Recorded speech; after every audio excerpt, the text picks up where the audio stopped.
You know what? Honestly, actually, before Kvodo, if you could tell us, can it get worse than this? Anyone, if you want to ask if it can get worse than this, you should ask him. Ask him what he saw 70 years ago. This is Gan Eden, what we live right now. Right now, what we live, this life that we're living in is like Gan Eden. Our biggest problem is the air conditioner doesn't work, or we don't have a lot of money, or something like that. But what they lived, what he lived 70 years ago, that's tikkun. Thank you very much, mamash. Toda rabba. Toda rabba. Toda rabba shebatem. Not enough people.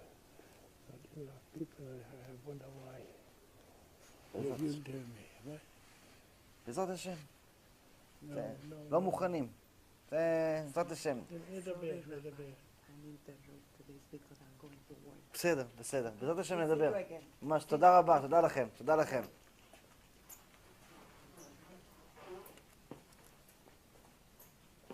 You know, Hashem says, it's here. It's pretty bad. You know what? I'll tell you this. How worse can it get? I'll tell you this. Baruch Hashem, what happened today in the shul, you guys don't even understand what just happened.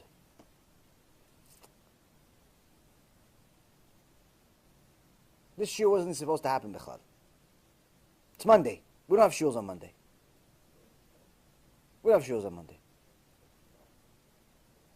To get to a shul on Tuesday and Wednesday is already, the whole world has to collapse in order for me to make it to the shul. So to have it on a new day, it's mamash. The Satan gets up off his chair and beats me up all day just to survive to get to the shul. If I tell you just what happens to me on a daily basis to get to a shul, you guys would say, why do you even do it, Bichlal? But that's not the point. I understand now why this shul happened. It has everything to do with what you're saying. You're saying, how much worse can it get? Right? No, it's not. So let me answer the question. You see, Hashem Yitbarach is very kind with us. And He likes to give us support, likes to give us a push here and there. When you're doing good, He likes to give you a push. When you're doing bad, nothing happens. Well, sometimes you get punished. So Baruch Hashem, these last several months, we've had an extraordinary amount of Siyat Dishmaya. Torah, Baruch Hashem, a lot of Chidushim. The organization, Be'ezrat Hashem, growing leaps and bounds. What other organizations invested millions and millions of dollars in, we're either getting it for nothing, or we're getting it for such a price that we could actually afford, which is pennies. Because we're not so big as far as financials, but whatever, we're doing what we can. We have movies that big organizations are asking me how many people I have on my staff to make these movies. There's a new movie coming out tomorrow night. Part 3 of Torah and Science and Ancient Wisdom. It's the best part out of the 3, by the way. The first 2 are amazing. Part 3 is better than both. It's amazing, mamash amazing. Phenomenal production. So months in the making. We have another movie that's also probably about 2 weeks away, 1 week away from being finished. And a few others. We have a TV station that's going to go live very soon. We have a lot of amazing things.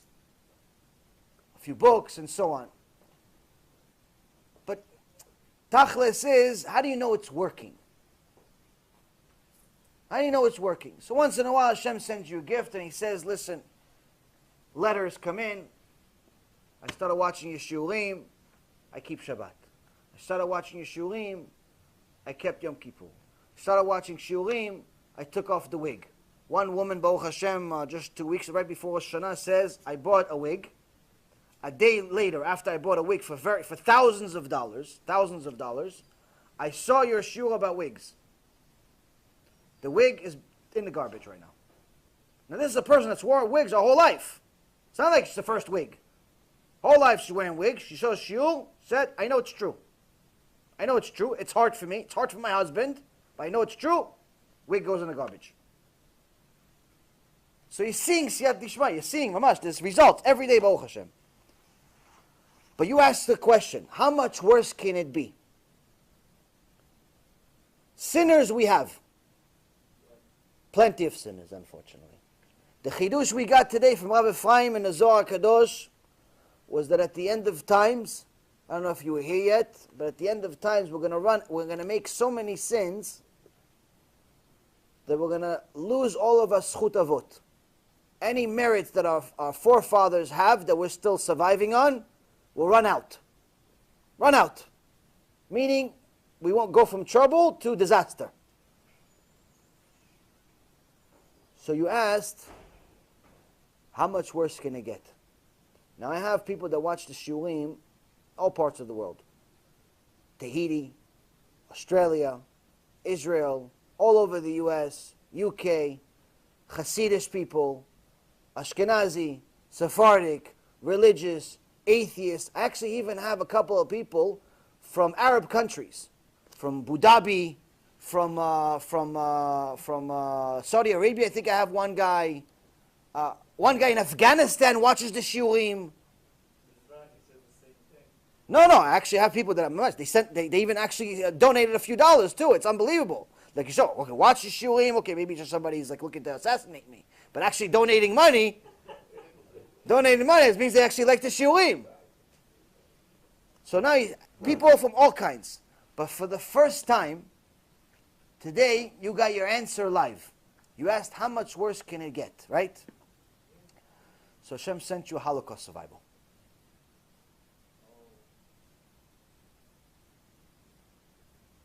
The tzaddik that just left the shiur, he's in mid-90, he's 94 years old. Apparently he's a big fan. I met his wife right before Rosh Hashanah. And she said, right when I moved to the community, she says, I can't believe I'm meeting you. We've been watching your shurim, blah, blah, blah. And then she says, my husband's very upset that I met you before him, because he's even a bigger fan. So you asked, how much worse can it be? So Hashem sent you an answer. He sent you a Holocaust survivor. And the Holocaust is exactly, right before the Holocaust happened, it's exactly like today. Jews were in power. Jews were rich. Jews were in control. And Jews were anti-Torah. Intermarriage became normal, acceptable. Everything that's happening right now. You ask how much worse can it be? Should have asked him. Right now it's Gan Eden. That's why I do what I do. Somebody asked me on a holiday, says he's a fan, he watched shurim, all the compliments that they give. I go, okay, to the point. He goes, listen, you can go back to Wall Street, go make money. Go make $50 million. Go make $100 million. Come back, do kiruf, maybe pay other people to do it. So I thought about this Mishnah. I said,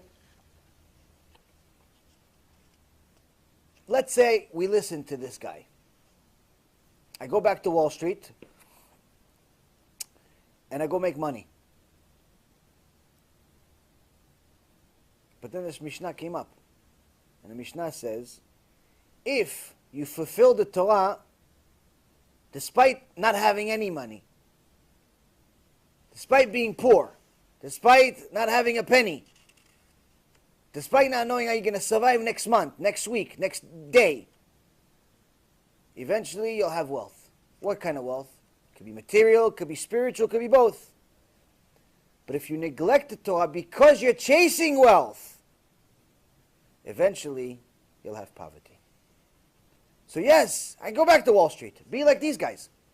There's no doubt in my mind I can be on a Forbes 500 within a certain amount of time. No doubt. Skill set, I'm better than today than I was ever before. You have a clearer mind. I'm healthier, Baruch Hashem. No questions asked. But then what's Am Yisrael going to do? There's one less guy that's actually helping people do tshuva. There's not that many to begin with. I'm not the only guy. There's obviously other ones. There's Rav Mizrahi, there's a few others. Rav Alon Nava, there's Rav Zitron, there's a few. But we still have 80% of Am Yisrael doesn't even keep Shabbat, which means that whatever we have is definitely not enough. So to lower it by one more,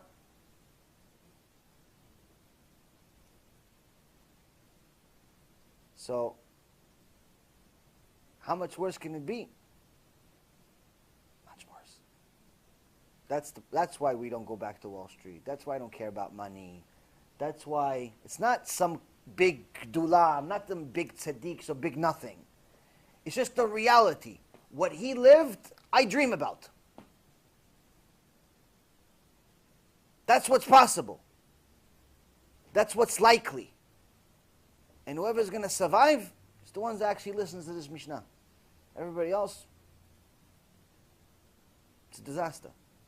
So everyone has an opportunity to invest. You can invest in your building. You can invest in your next house. You can invest in the next kitchen. You can invest in the next car. You get a second car and a third car. And maybe get your 16-year-old kid car and get a bigger iPhone and a bigger iPad and a bigger this and a bigger that and maybe some more magazine subscriptions so you can look at other people's money just in case they have more than you. But you can't take anything of it. Can't take any of it with you. Nothing happens. When you die, all that stuff dies with you. Somebody else takes it. By the time you actually get to have all the stuff, you leave it to somebody else, and they don't want it. Or you can start investing your life to fulfill Torah. Time, use it for Torah. Money, use it for Torah. Why? It's the only thing that's going to protect you from not experiencing what he experienced. He saw firsthand. He was in the Holocaust. Somehow, this truth that he's hearing here, he says, this is what we need to hear. And what he said to me, right now in quiet, because was the scariest part. And he whispered to me in my ear, and he says, why so few people? Why so few people? You know why he said, why so few people? Because if there were more people listening to Rabbi Hillel, Mikalmaya, Rav Wasserman, and all of the rebukers, before the Holocaust, there wouldn't have been a Holocaust. He went through the Holocaust. He saw it. He knows why it happened.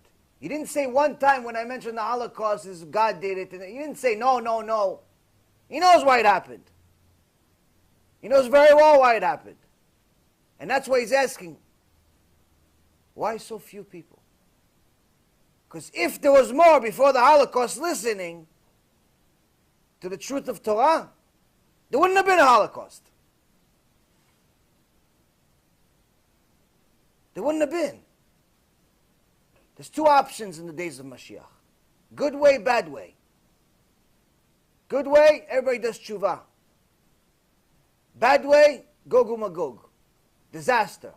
Makes the sages in previous generations had a debate, discussion about different things, and they started talking about the end of times. They started saying about what's going to happen. They said World War I just happened. It was right after World War I. They said World War I was the beginning.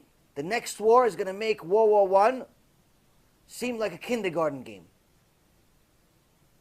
Seem like child's play. That's what happened. World War II made World War I seem like nothing.